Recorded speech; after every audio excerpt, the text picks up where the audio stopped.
minus 10, 9. There's a part of you, that child that wanted to be an astronaut. We have main engine start. And so you get your hopes up thinking, yeah, you really have a shot at this. 2, 1.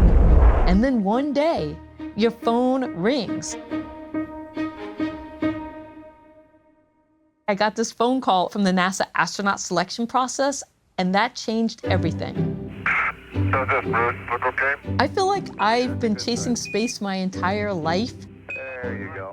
My dad was the biggest influence on me wanting to be an astronaut. I was born on the island of Guam because my dad was working at the NASA tracking station during the Apollo missions.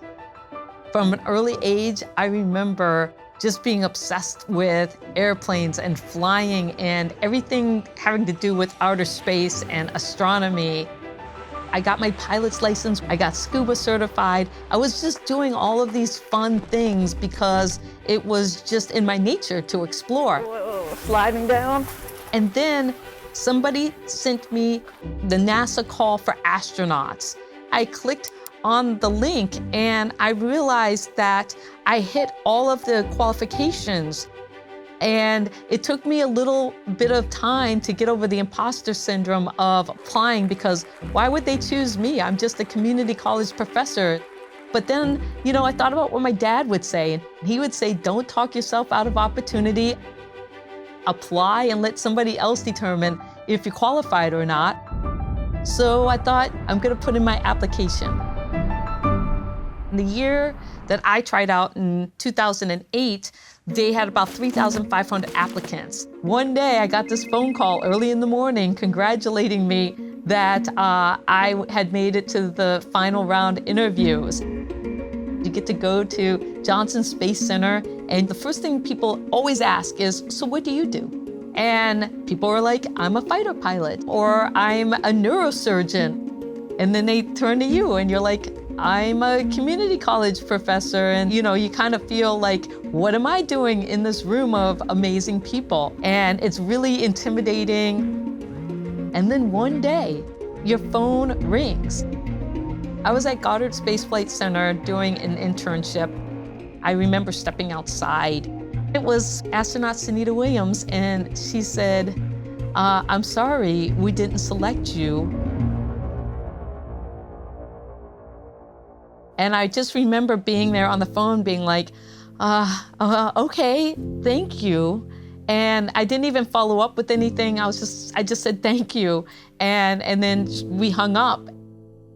The no call was devastating. And I just remember, the tears filling my eyes and the sadness creeping in. That voice inside my head was telling me, see, they found out, you're not good enough.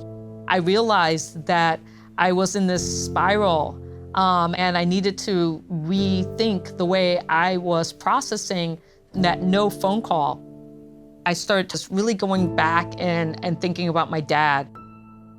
And I think, well, what would he say? Instead of being sad and disappointed that I was not selected as a NASA astronaut, I decided to celebrate the fact that I was almost a NASA astronaut, because I got down to the less than 1% in the selection process, further than I ever imagined I would get. And when I changed that conversation in my head, everything changed. COVID happened, and I found myself locked up in my house, and I thought, how do I spread some cheer around the world? So I started making these postcards that were Afrofuturism in nature. I found so much joy in it. I found a way of expressing myself that I hadn't had as a scientist. And then, lo and behold, 6 months later, Inspiration 4 is announced. Inspiration 4 launches as the first all-civilian mission. And you can win your seat to space. You had to do a video explaining why they should take you. And I thought, you know what? I tried it the traditional way as a scientist. This time, I found my authentic voice as an artist and a poet. I put my video in like 3 days before the application closed. I combined space art with poetry. About a week later, they said, just wanted to let you know that we selected a winner and it's you. I had lost it. I was like, oh my God, I can't believe it. My dream of going to space was going to come true. It's the best feeling in the world to get a call like that, knowing that you got the golden ticket.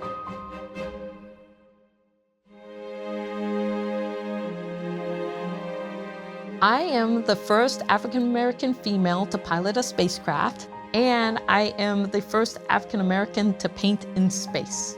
And so coming back from this amazing opportunity means that I have a responsibility to give back and to share what I've learned. And of course, you all know that Captain Kirk made it to space.